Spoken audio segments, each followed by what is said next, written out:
اتنی امیر ہونے کے باوجود بھی طوائف کیری کرتی ہے. جو سنتا منہ میں انگلیاں دبا لیتا. کوئی شوقیہ جسم کیسے بیچ سکتا ہے؟ یہاں جتنی بھی طوائفیں تھیں سب کی اپنی مجبوریاں تھیں. ہر ایک کا الگ راز تھا. پر وہ تو کہتی تھی کہ مجھے خوشی ملتی ہے لوگوں کو خوش کر کے. ہفتے کے 5 دن میڈم فرزانہ کے کوٹھے میں رہتی. جتنے پیسے اور تحفے ملتے اس میں میڈم کا حصہ نکالنے کے بعد باقی سب اپنی ساتھی طوائفوں میں بانٹ دیتی تھی. اصلی نام کسی کو پتا نہیں تھا. میڈم کے پاس آئی تھی.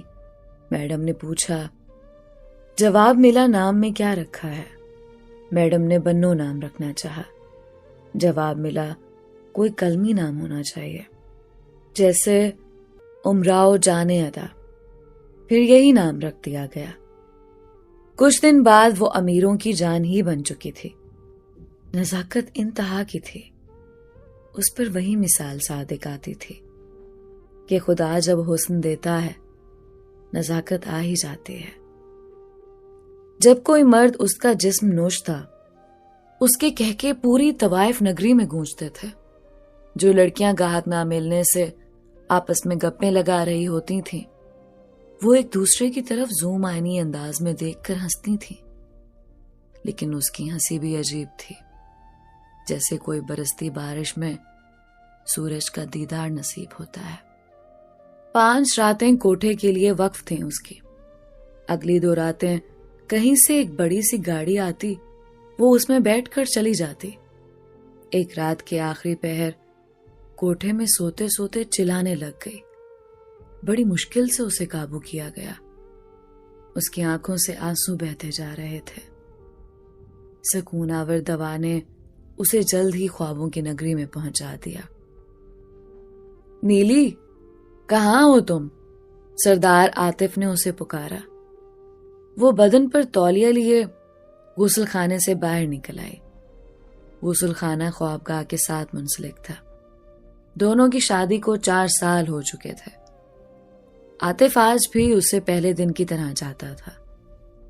نیلوفر کی ابھی تک کوئی اولاد نہیں پیدا ہوئی. سب نے عاطف پر دباؤ ڈالا کہ نیلوفر کو طلاق دے دو. وہ نہیں مانا تو کہا گیا کہ اس سے بھی رکھ لو اور دوسری شادی کر لو. لیکن عاطف نے کسی کی نہیں سنی. وہ محبت ہی انتہا کی کرتا تھا. 4 سال بعد بھی ویسی ہی محبت. نیلوفر بھی جان وارتی تھی اس پر. آج جب بلایا تو لہجے میں عجب درد تھا. نیلی کتنا پیار کرتی ہو مجھ سے؟ سرتاج. وہ تنہائی میں سرتاج بلاتی تھی. اتنا کہ سر کاٹ کے قدموں میں رکھ دوں.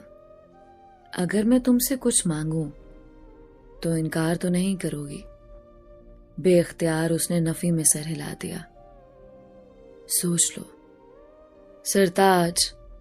اس نے شکوہ کناں لہجے میں پکارا. مجھے کسی کی ایک رات چاہیے. کیا؟ نیلوفر کچھ نہ سمجھ پائی.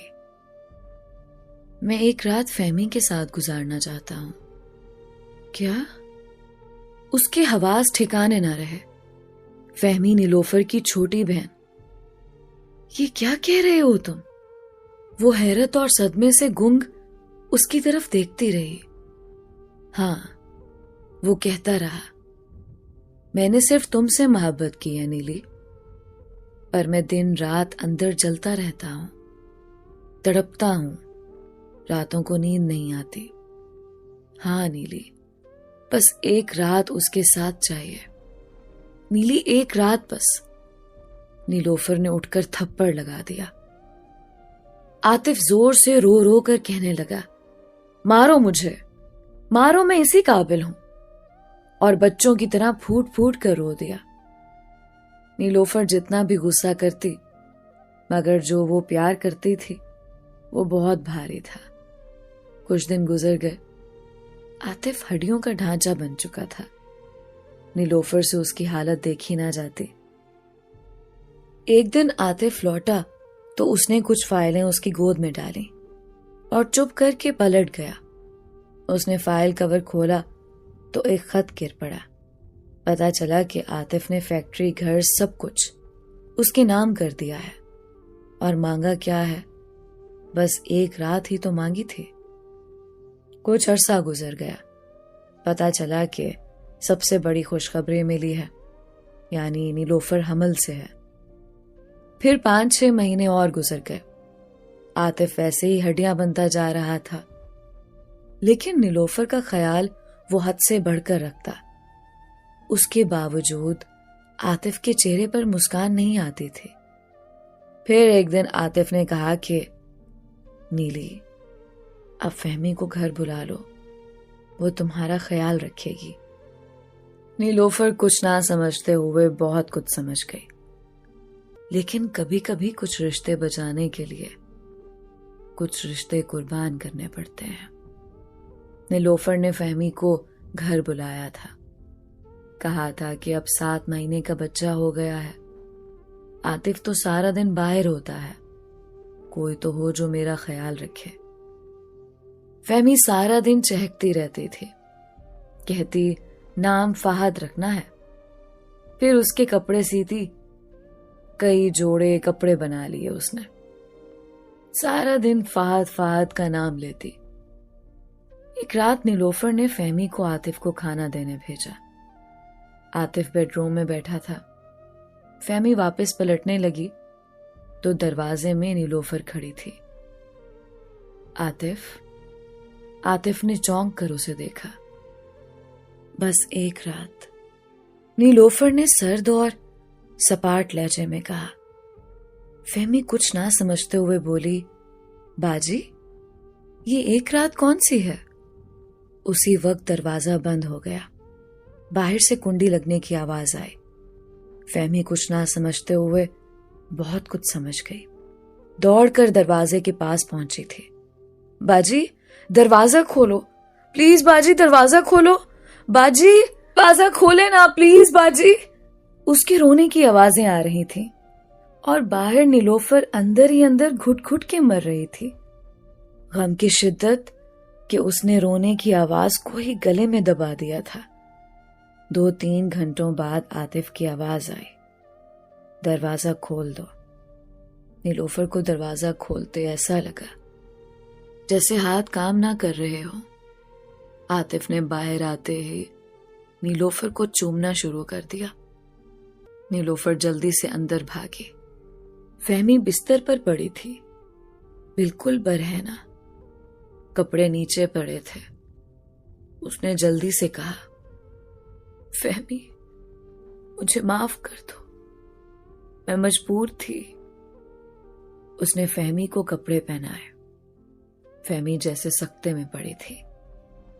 اٹھو میری بچی، شاباش، مجھے معاف کر دو۔ باہر کہیں پانی گرنے کی آواز آ رہی تھی۔ عاطف نہا رہا تھا۔ نیلوفر نے فہمی کو زبردستی کھڑا کیا اور بیڈ سے پاؤں نیچے اتارے۔ ایک دم سے فہمی نے باہر چھلانگ لگا دی اور گھر سے باہر نکل کر کہیں اندھیرے میں گم ہو گئی۔ نیلوفر باہر کو لپکی، کہیں بھی اسے فہمی نظر نہیں آئی۔ اس نے فوراً سے اندر آ کر عاطف کو بتایا۔ عاطف جو غسل خانے میں تھا جلدی سے کپڑے پہن کر باہر نکلا۔ پھر دونوں باہر گاڑی میں فہمی کو تلاش کر رہے تھے۔ نیلوفر نے گھر کال کی، امی سے فہمی کا پوچھا۔ فہمی تو تمہارے ساتھ تھی۔ اس نے بتایا کہ میری طبیعت خراب ہو گئی تھی، فہمی میڈیکل سٹور سے دوا لینے چلی گئی تھی، عاطف کہیں باہر تھے، کافی دیر ہو گئی ابھی تک نہیں لوٹے، پوری رات آنکھوں میں کٹ گئی۔ انہوں نے صبح دوبارہ فون کیا تھا، ابھی تک وہ گھر نہیں پہنچی تھی۔ صبح تھانے رپورٹ کرانے گئے تھے، وہاں پتا چلا کہ کسی لڑکی کو رات کسی تیز رفتار گاڑی نے کچل دیا تھا اور گاڑی والا گاڑی بھگا کر چلا گیا تھا۔ وہ جلدی سے مردہ خانے پہنچے۔ تازہ لاش دیکھتے ہی نیلوفر بے ہوش ہو چکی تھی۔ ہاں، وہ فہمی ہی تو تھی۔ شام تک پتا چلا کہ یہ خودکشی اور زیادتی کا کیس ہے۔ کسی نے فہمی کے ساتھ زیادتی کی تھی، جس کے نتیجے میں اس نے خودکشی کر لی۔